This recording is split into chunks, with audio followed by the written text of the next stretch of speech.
We're going to do a little compare and contrast here between the Marseille and the Rider Waite on the same question. And the question we're going to read on is, why does the relationship feel like you're walking on glass? Now, this is a question I'm seeing pop up all over the internet, especially on Reddit, X, places like that. And people keep asking themselves, why does this keep happening? Why does the relationship they're in feel like they're just on eggshells, right? It doesn't really work. They feel like no matter what they do, things just kind of are broken. And so with the Rider Waite deck, we're going to pull 3 cards because you usually read the Rider Waite with positions. And then with the Marseille, we're going to read it linear, okay, which is in a line. And I'm going to show you the difference between how you read the 2 different systems with the exact same question, okay? So this is me, Kev, at Tarot with a Twist or wordwithatwist.com. If you want to learn more, head over there and sign up and join. And there's a lot of information there you can pick up on to help you with your practice or your tarot journey. All right. So, whoops. All right. So the question again is, why does everyone feel like they're walking in glass in a relationship? Why is it all jacked up? Okay. So when I look at the Marseille, what I like to do is look at the center card as the core tension versus the Rider Waite's always around the theme. Okay. So the core tension we're feeling here is the Knight of Pentacles. Now, when you look at the card, I want you to tell me what you see. I don't want the boilerplate answer for this. I don't want the keyword because that's not what Marseille is about. And also, when you look at the Rider Waite, the horse is stable. But here, the horse on its hind leg, it wants to jump forward. Okay?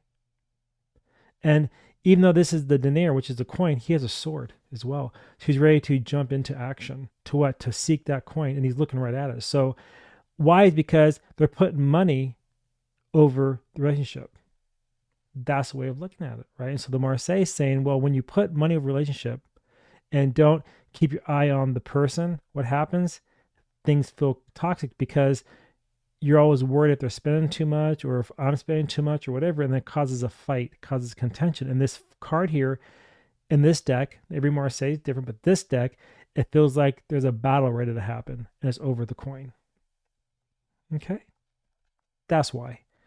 Now, what you do next in the Marseille is that these are called the flanking cards. And so I kind of read them in pairs, kind of like I do the Lenormand system, all right? So I'm going to flip them both over. And you can see here, you can't make this stuff up, right? You have the Knight of Swords charging into what? The Five of Pentacles. So it's like in this relationship question is all around, they want to control your means. They don't want to allow you to have financial freedom. So it feels like you're on eggshells because no matter what you do, it's going to be a fight, right? So if you make a decision to do something different, see the 2. So here's a funny thing too, right? What do you see in the card?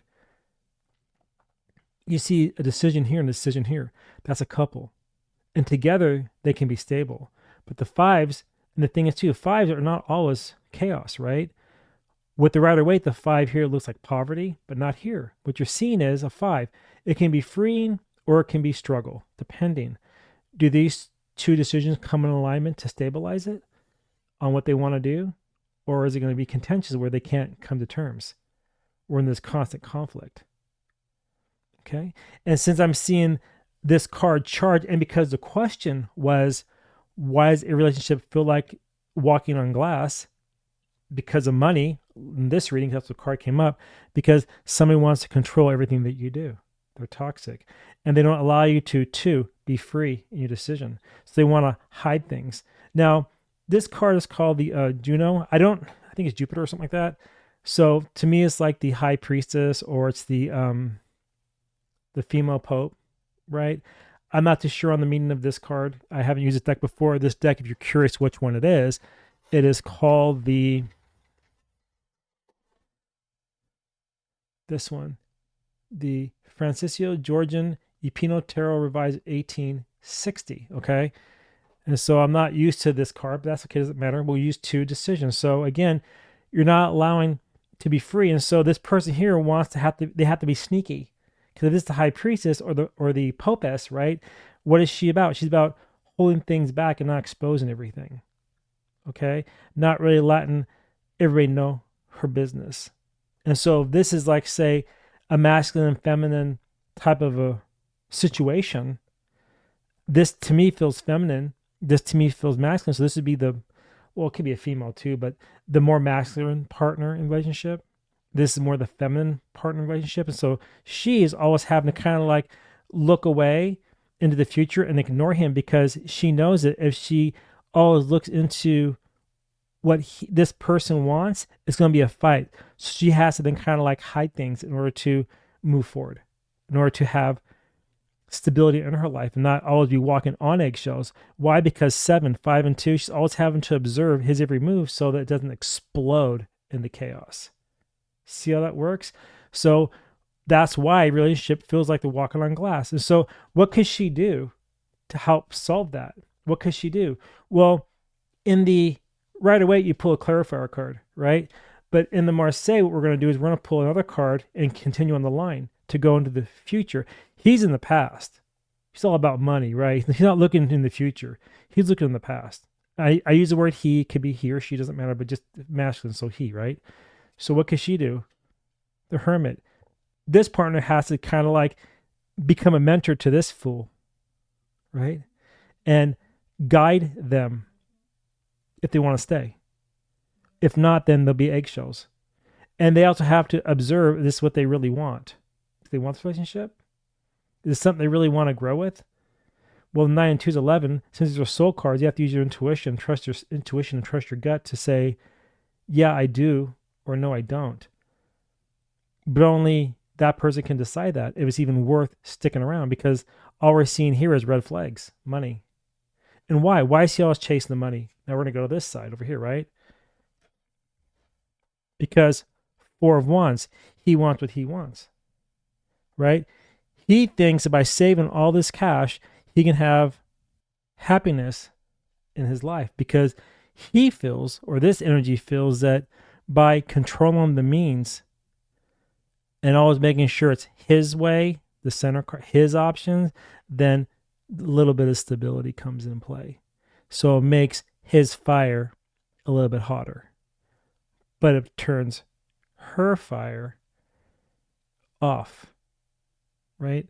And so because of the control and the lack of the ability to make a decision, they always feel like they're on eggshells. And so unless this energy here goes within a little bit and really observes and uses the light to see through everything, all his manipulation, then all it's ever going to be is eggshells. Okay? So that's one way of looking at it. Now, when you look at it from the Rider Waite position, the Magician, because again, see the Magician, right? A magician's a trickster in a sense. And so it feels like it's all like walking on glass, because it's built on lies. It's built on fabrications. It's not built on reality, because the one person controls everything, and every new option that they want to have has to be the other person's way, which really holds down the other person, her passion, and she can't have her new options. See how that works? So we're kind of getting the same vibe here, but it's a different system. And it's actually killing her desire, killing her passion, it's killing her vitality, but it's increasing his. Because he thinks he's a source of truth, the White. Okay? And then, of course, you say, okay, well, now we have the theme of that question. Why is it so bad? What's causing that blockage? What's causing that contention? Center card. Page of Cups, emotional manipulation. He doesn't want to let go. It's like he always wants to be the one that controls everything, controls the emotion. Because if, God forbid, he lets go, then the other person can have a little bit of freedom, a little bit of happiness in life. But because he won't let go, he wants to control everything. Everything. See, when you think about the page too, the page is what? Well, cups are also intuition, their emotions, their creativity. So every creative outlet, everything they want to do together, every way they want to grow, it's up to him. He wants to manipulate the other person into what he wants to do. And again, I use he, she, whatever. I don't really care what you want to use it, but I'm old fashioned, so I use he. Okay, that's how I'm seeing it. And then what's the outcome of that? So that continues, then we know it's going to turn into nothing but chaos. So why does it feel that way? Because a person's always manipulative, they're very controlling, and if it doesn't end, then there will be no peace of mind. There will be no balance in the mind. The mind will just continue to be destroyed. It's going to destroy the other person, going to wreck them because they can't find a way to free themselves from his manipulation and his control. Let's clarify that. See that? That's how you clarify them right away. So rather than kind of going out and building the line, you pull a card underneath it and you pair it. And so you're kind of saying, well, unless that they're willing to transform, change, death, right? So death is a beautiful card in a tarot. It doesn't mean like a physical death. People will tell you that, but they're full of shit. It's really around a death of your old self or a transformation that's really hard, and you have to kill your old desires, become something new. It's a complete transformation. Even the king has to do it. He has to die. The queen has to die, and the child looks very naive, knowing that, well, I have to go too. But hey, here's a flower for you, right? And then even the king, God's man per se, knows everybody's going to die. Everybody has to change in order to move forward in life. If you want to have that sun back there rise again, right? A new day, a new dawn. And so if they really are willing to change, then they can have some peace of mind, and that troubled water here then becomes smooth. Right now, the water will never smooth out because he is refusing to let go, and therefore the glass is always shattered walking on it with bare feet. It just tears your feet up, right? It's a miserable situation. So that's how you can read it. And also, now that we're here, let's go a little deeper too. When you look at these two cards together, I'm seeing a 13, and a 13 is a 4. That's the Emperor. And the Emperor upside down is highly toxic. He's a very dangerous individual, right? Very controlling, a straight up narcissist. And that's the type of energy you have if you don't change, if you don't allow the blockage to go and free yourself from it so you can grow together. It just becomes very toxic and unbearable at times, right? And then you have a 6, right? So you have a 6 and a 13 is what? Is a 19, which equals a 10. It's a toxic cycle. So isn't that funny how numbers always kind of tie back into the reading? So you have a 10 now. And so unless you break the toxicity, die to it, and let that mind settle and have a little bit of harmony there, you can't get to the new stage in the relationship. You get stuck in this vicious cycle of just complete chaos. So that's how I read the two different systems with that same question. So the outcome's the same. Now, this is a little different here with the Hermit, because Hermit was more like you have to kind of go within a little bit and try to understand and how to move forward if you want to stay in the relationship, to change his behavior per se about finances. Here, though, I'm not seeing finances. It's more emotional manipulation type of a thing. You got the kind of same vibe here, but got it a little bit differently. Now, this deck I'm not familiar with too much on this Marseille deck. So this card here threw me for a loop a little bit, but I was going off with numerology.